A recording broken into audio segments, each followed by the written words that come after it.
They tell you Christmas is about warmth, about light pushing back the dark, about peace, family, and something pure that only comes once a year. But have you ever noticed how desperately those ideas are repeated? As if someone is afraid you might stop believing them. As if the story itself is fragile and could shatter if you look at it for too long. Because beneath the lights and songs there is a question nobody likes to ask. Why does a celebration of joy arrive at the darkest, coldest, most psychologically vulnerable time of the year, when ancient humans feared the sun was dying, when shadows stretched longer than hope, and when survival itself felt uncertain? And why do so many Christmas symbols quietly echo fear, control, sacrifice, and watching eyes rather than comfort? Think about it slowly, not as a holiday, but as a feeling, a pressure that builds every year, the expectation to be happy on command, to gather even if wounds are still open, to smile even when grief is fresh, to buy, to give, to perform joy so convincingly that loneliness feels like a personal failure rather than a natural human emotion. Christmas does not simply arrive, it invades the mind weeks in advance, flooding streets with sound and light until silence feels wrong, until darkness feels like an enemy, and yet darkness is exactly where this story begins.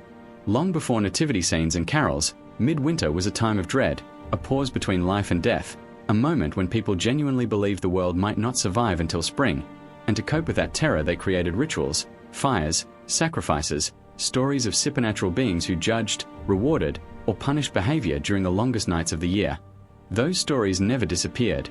They evolved, softened on the surface, but their psychological skeleton remains intact. Why does Santa see you when you're sleeping, know when you're awake, know if you've been bad or good, and why is this surveillance introduced to children? Before they can question it, before they understand consent or boundaries, wrapped in laughter so it feels safe rather than invasive. Why is obedience rewarded with gifts and disobedience punished with nothingness, absence, shame, and disappointment? And why does this lesson arrive every single year with ritual precision? Even the imagery carries echoes of something older and darker. Evergreen trees dragged indoors like conquered nature, lights mimicking captured stars, red and white colors mirroring blood and bone, bells once meant to scare away spirits now jingling as background noise in shopping malls. And then there is the silence we are not allowed to talk about, the grief amplified by contrast, the empty chair at the table glowing brighter under festive lights, the pressure to heal on a schedule that ignores how pain actually works. Christmas insists that everything must be okay now, that wounds should pause, that sadness is inconvenient, and if you fail to feel joy you are somehow doing the holiday wrong. This is not accidental, it is psychological conditioning layered over centuries, teaching humans how to endure darkness by pretending it isn't there, by covering fear with decoration, by transforming ancient survival rituals into modern consumer expectations. The question is not whether Christmas has a dark side, but why we are taught to look away from it, why acknowledging it feels like betrayal, and what happens when a tradition built to survive the darkness becomes a tool that quietly deepens it. Because once you see the shadows behind the lights, you start to realize this story was never meant to be simple, and the deeper truth waits just beneath the wrapping paper, patient, watching, and unfinished. Long before Christmas became a calendar date circled in red, it was a battleground between fear and survival, because ancient societies understood winter not as a season but as a threat, a slow, cold force that killed crops, animals, and people with equal indifference, and to endure it they created stories and rituals designed to control the uncontrollable.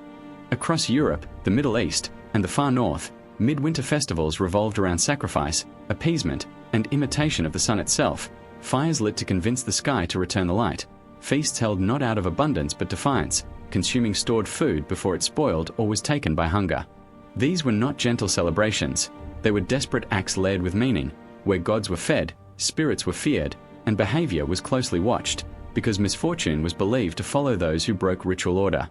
When Christianity spread, it did not erase these traditions, it absorbed them, reshaped them, and renamed them, placing a holy birth where older sun gods once stood, aligning sacred narratives with the solstice because people already felt something powerful there. This blending created a holiday that carried two souls at once, one of hope and rebirth, and one of anxiety, judgment, and cosmic balance. Even the date itself is uncertain, chosen less for historical accuracy than symbolic convenience, because meaning mattered more than truth. As centuries passed, the rituals softened, sacrifices turned symbolic, fear translated into folklore, but the emotional residue never vanished. Figures like Krampus, Perchta, and the Wild Hunt roamed winter nights in stories told to children and adults alike, punishing laziness, greed, and disobedience, enforcing moral order through terror disguised as tradition. These were not fringe myths, they were social tools, shaping behavior when survival depended on cooperation and discipline, and when winter mistakes could be fatal. Over time, industrialization and modern comfort pushed these fears underground, but instead of disappearing, they were sanitized, their edges smoothed, their claws hidden beneath velvet and smiles. Santa Claus, once a saintly observer, inherited the omniscience of older winter judges, while gift-giving replaced sacrifice as a form of offering, now directed not at gods but at each other, reinforcing social bonds through obligation. Yet obligation is the key word here, because hidden history reveals that Christmas was never purely voluntary joy. It was structured expectation, a system of rules disguised as generosity. Even the idea of coming together around a table echoes older survival strategies, where isolation meant death and unity meant endurance. When you trace the holiday backward far enough, you find not innocence but necessity, not peace but tension, a fragile truce between humans and the unknown forces they feared controlled their fate. This is why Christmas feels heavy even when it feels beautiful, why nostalgia carries a sharp edge, why the past seems louder in December than any other month, because the holiday is haunted not by ghosts of fiction but by layers of forgotten human fear, encoded into tradition and repeated year after year, and the more you uncover its history, the clearer it becomes that what we call celebration began as a coping mechanism for darkness that never truly left. Some traditions survive not because they are comforting, but because they are effective, and Christmas is filled with customs that quietly reveal how fear, control, and discomfort were once central to the season. Consider the insistence on ritualized behavior, decorating in a specific way, following a specific timeline, repeating phrases and songs that barely change across generations, as if deviation itself feels wrong, almost dangerous. In earlier centuries, breaking midwinter customs was believed to invite bad luck, illness, or death, and even today people feel irrational unease when traditions are interrupted, when a tree is missing, when dinner is delayed, when the script is broken. Then there is the darker folklore still celebrated openly in parts of the world, where children dress as demons, chains rattle through streets, and fear is not hidden but performed, a reminder that winter judges still walk among us.